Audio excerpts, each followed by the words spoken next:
Hey, lovely people. I know it's super late, but I came across this video yesterday. I wasn't even looking for it. I promise I wasn't even looking for it. But I had to come on here and share the video and just give some comments, give my little commentary. And it really does a great job. The scholar in the video does a wonderful job explaining the whitewashing of ancient Egypt. So let's begin. Let's begin. Okay.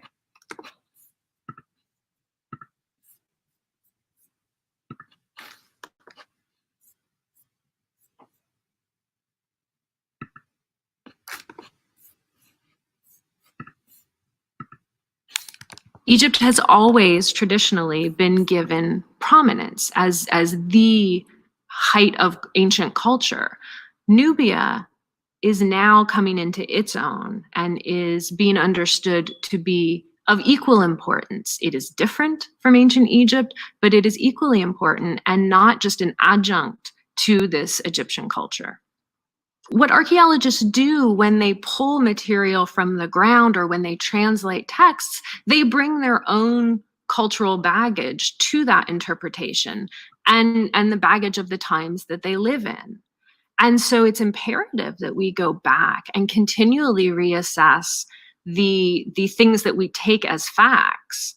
Many of the early archaeologists came to the study of ancient Egypt and ancient Nubia from the perspective of Semitic languages or the study of the Hebrew Bible.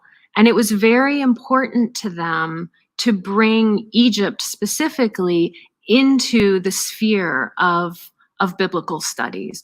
And so they had to carve Egypt away from Africa to bring it into that sphere. And the way that they did that was they used race. Okay, so I'm going to pause this for a second and just read the title of the video because I didn't do that at first. And it says Ancient Nubia Now, How Egyptologists Removed Ancient Egypt from Africa. Okay, so we all know that Egypt is in Africa, aside from the Sinai Peninsula, but there are no ruins found in the Sinai Peninsula. Very few people live there as of today. I mean, I used to live in Sinai. I used to live on the Sinai Peninsula, and only the Bedouins live there. You know, like the Sinai was not a central part of Egypt, but you know what was central was Upper Egypt, which is where most of the temples are found, the ancient temples, where most of the pharaohs lived in Upper Egypt. And Upper Egypt is where pretty much all the Black people live in Egypt. If you go to Aswan, even today, you'll look around, you'll see people with dreads, with afros, everyone's Black. The vast majority of people there are Black.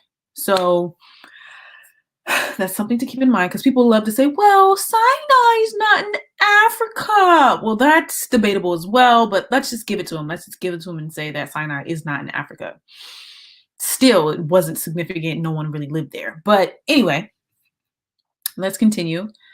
So she's talking about how Egypt was pretty much removed from Africa because people wanted so badly to associate Egypt with biblical studies. Okay, cool. So these early archaeologists effectively made ancient Egypt white in the sense that they made it part of a dominant Western culture, and ancient Nubia was separated from that. It was Black. And this was how they took Egypt out of Africa and put it into this Semitic sphere, this biblical sphere. Okay, mind you, Egypt and Nubia were joint. They were different, but they were joint. Also, it has been proven already that the Black Nubians were the first to create their kingdom, their monarchy, and their empire in what is today modern day Egypt. So if you really want to talk about who's indigenous to Egypt, Black people. Nubians were there before Egyptians were there. Okay?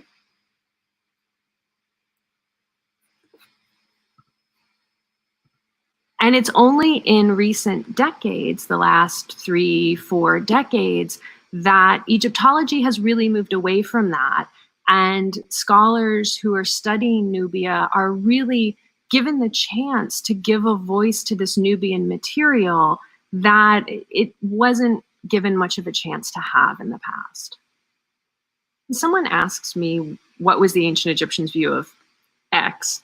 I immediately think of a two-pronged view, because the ancient Egyptians had an official view of many things, and this is the view that would be put up on the walls of temples and on the walls of the tombs of the elites.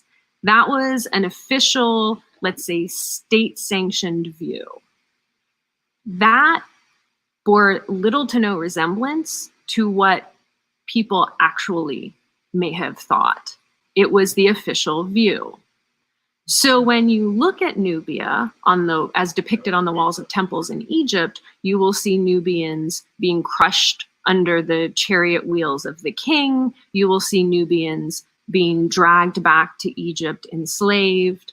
What we see on the ground in terms of archaeological evidence is quite different. We see people who had Nubian names, people who were using Nubian material culture, living within Egypt, working in Egypt, marrying people with Egyptian names. So something quite different from the very intense militaristic scenes that you see in temples.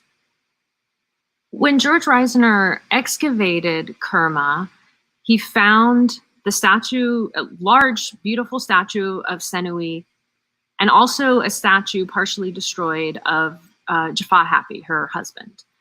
It was a very large tomb, and with size in Egypt and in Nubia, we tend to assume ruler or someone very important, which usually translates to ruler. We now understand, yes, this was a ruler's tomb. It is a completely different time period than Jaffa Happy and Senui lived in. Much later, we understand it to be a local ruler, so it was a Kerman official who, for reasons we can guess at, brought or had these two statues brought to Kerma and put in his tomb.